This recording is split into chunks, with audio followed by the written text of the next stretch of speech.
I want to introduce you to a new way of organizing, because the old way is so 2008. So what I'd like to do is go over the 3 different learning styles with you, help you discover which style best suits you, what your preference is, and then take that valuable information and learn how to organize yourself in a way that sticks over the long term. Sam was an up-and-coming film director, and he was just so overwhelmed. He worked from home, and his paperwork was starting to spill out to the rest of the house.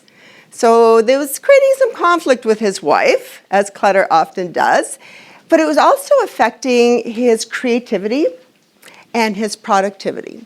So he called me in to see what I could do for him. A literature sorter. This is particularly good for people who are pilers versus filers. And yeah, you know the ones, right? Nice little neat piles on every flat surface. This is great because it's still out in the open, which responds great for visual people, right? You can see it.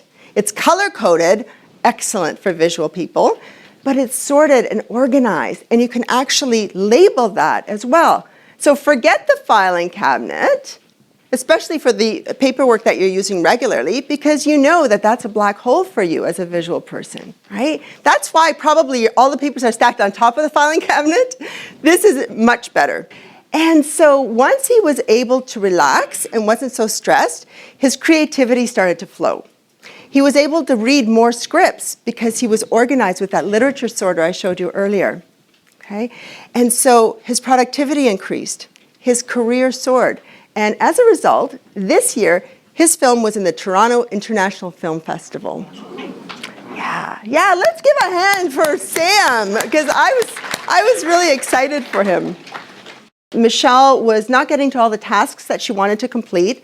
Sometimes she'd get so wrapped up in a task that she would lose track of time and be late for appointments.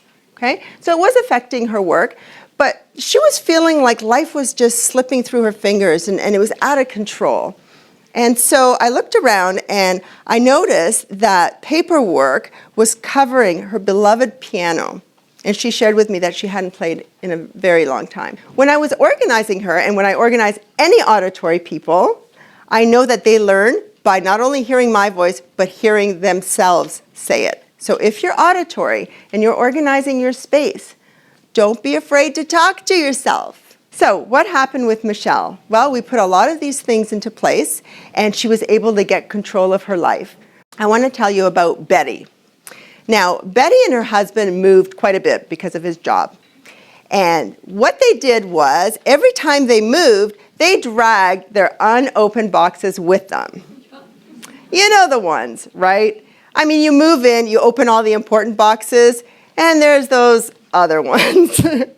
And so she would open the box, she would grab everything that she wanted to keep. And once her arms were full, she'd run across and put them in a designated keep area. I wanted to have her moving back and forth, right? Because movement keeps her focused, okay? And so this is what we did. She grabbed everything that she wanted to keep, and we managed to get through those 50 boxes in no time, right? A minute a box, less than an hour. And she was so excited. She got rid of about 85%, and I was able to give her her basement back. Here's what we did. I gave her a craft area for her daughter. I gave her a gift wrap center for her, and I created a family room. So by getting rid of those boxes, I was able to turn the basement, which had become a dumping ground, into a beautiful, usable space. So she was very excited. When I was a little girl, I had a teddy bear, this little guy here, and I named him Luli. Oh, I love that little bear. I slept with him every night. For me, it was just such an attachment.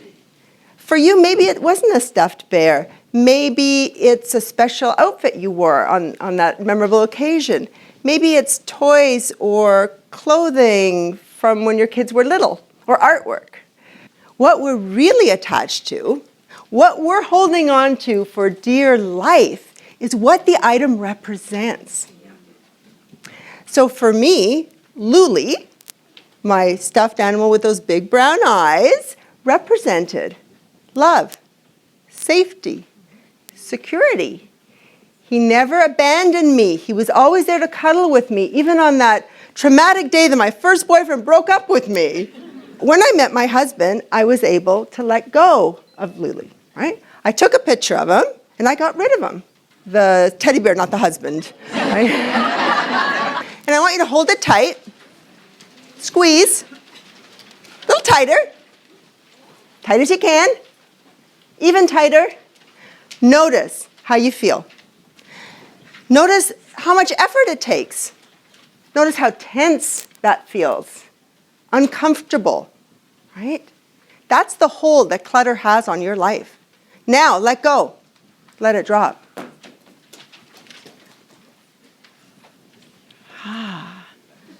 Doesn't that feel relaxing, peaceful? And look, your hand is open to receive new opportunities.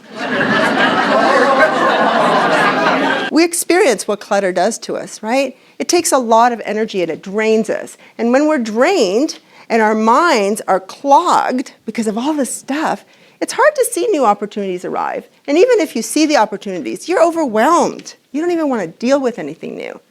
And so ask yourself, are the best times in your life behind you or ahead of you? I'm guessing you want them to be ahead of you, right? You want it to get better.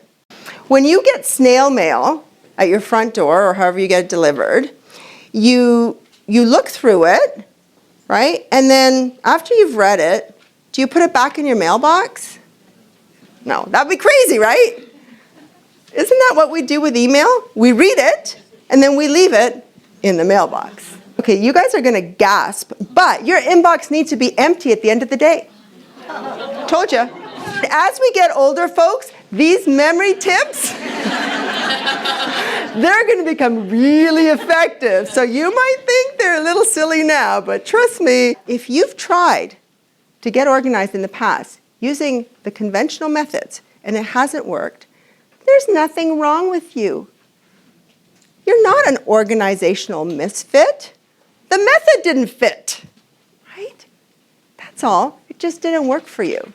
And so now you have what you need so that you can avoid all of these organizational heartaches. You have the tools, you have the knowledge. It's doable, okay? It truly is doable. But you gotta take control.